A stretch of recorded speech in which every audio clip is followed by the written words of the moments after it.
Savitri, Book 10, the Book of the Double Twilight, Canto 4, the Dream Twilight of the Earthly Real.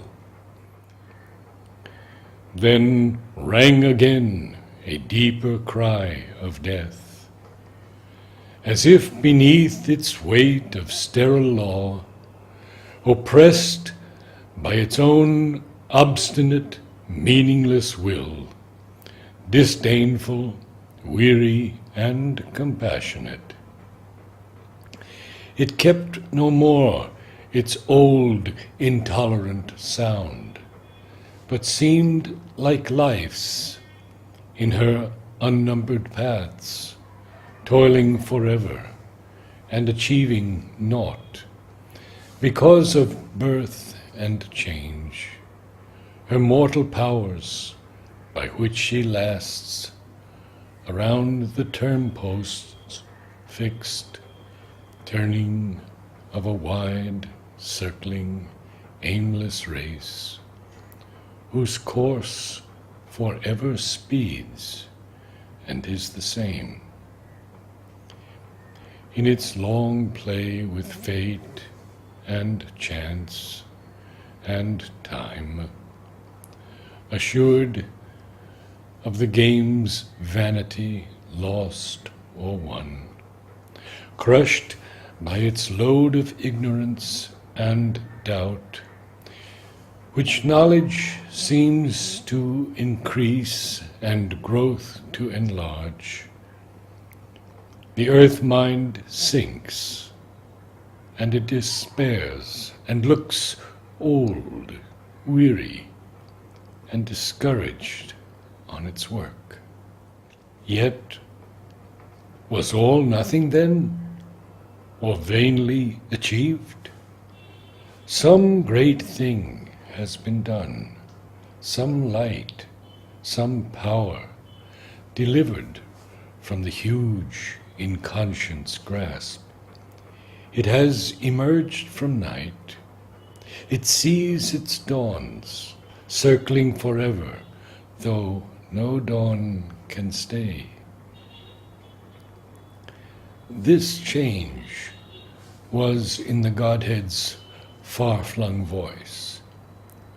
His form of dread was altered and admitted our transient effort at eternity, yet flung vast doubts of what might else have been on grandiose hints of an impossible day. The great voice, surging, cried to Savitri,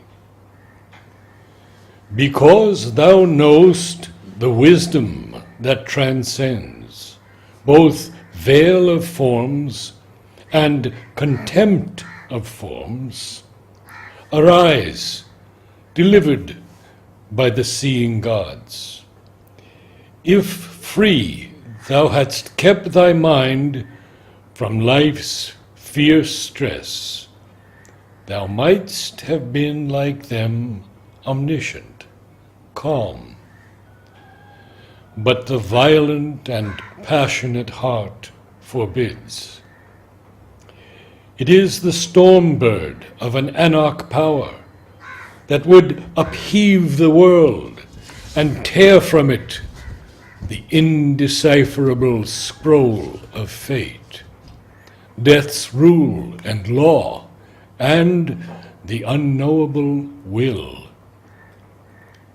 Hasteners to action, violators of God, are these great spirits who have too much love. And they, who formed like thee, for both art thou, have come into the narrow bounds of life with too large natures, overleaping time. Worshippers of force, who know not her recoil, their giant wills compel the troubled years. The wise are tranquil. Silent, the great hills rise ceaselessly towards their unreached sky, seated on their unchanging base, their heads dreamless in heaven's immutable domain. On their aspiring tops, sublime and still, lifting halfway to heaven the climbing soul, the mighty mediators stand content to watch the revolutions of the stars. Motionlessly moving with the might of earth, they see the ages pass and are the same. The wise think with the cycles. They hear the tread of far-off things, patient, unmoved. They keep their dangerous wisdom in their depths restrained, lest man's frail days into the unknown should sink, dragged like a ship by bound Leviathan into the abyss of his stupendous seas. Lo, how all shakes when the gods tread too near. All moves, is in peril, anguished, torn, upheaved. The hurrying eons would stumble on too swift if strength from heaven surprised the imperfect earth, and veilless knowledge smote these unfit souls.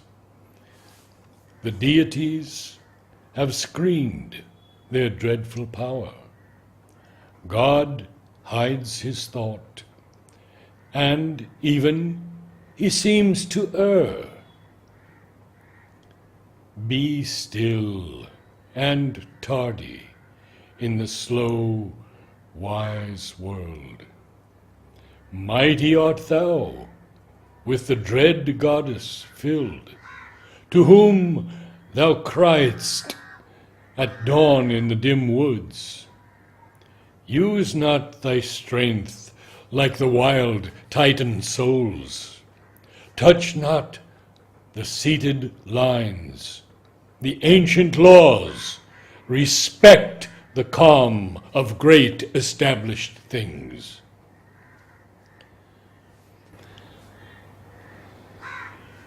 But Savitri replied to the huge god, "What is the calm thou vaunt'st, O law, O death?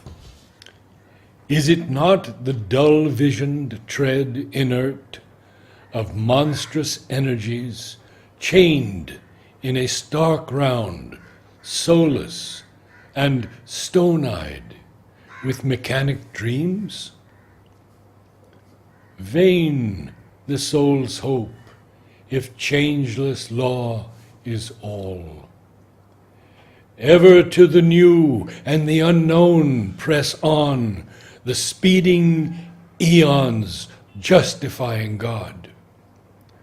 What were earth's ages if the gray restraint were never broken, and glories sprang not forth, bursting their obscure seed, while man's slow life leaped hurried into sudden, splendid paths by divine words and human gods revealed?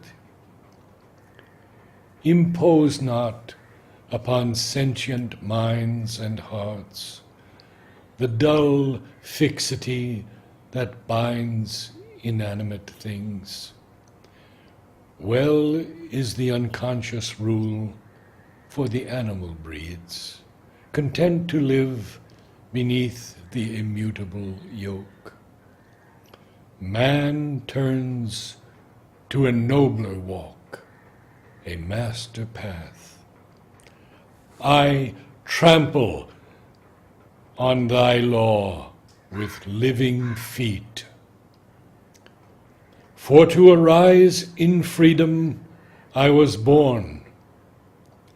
If I am mighty, let my force be unveiled, equal companion of the dateless powers, or else let my frustrated soul sink down, unworthy of Godhead, in the original sleep.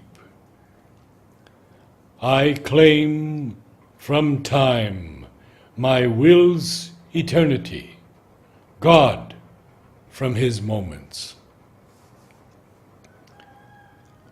Death replied to her, why should the noble and immortal will stoop to the petty works of transient earth, freedom forgotten and the eternal's path?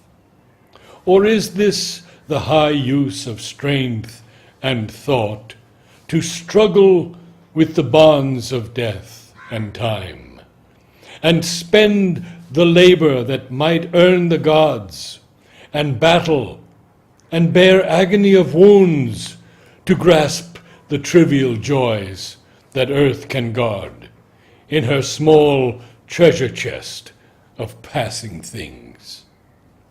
Child, hast thou trodden the gods beneath thy feet, only to win poor shreds of earthly life for him thou lovest, canceling the grand release, keeping from early rapture of the heavens his soul the lenient deities have called? Are thy arms sweeter than the courts of God?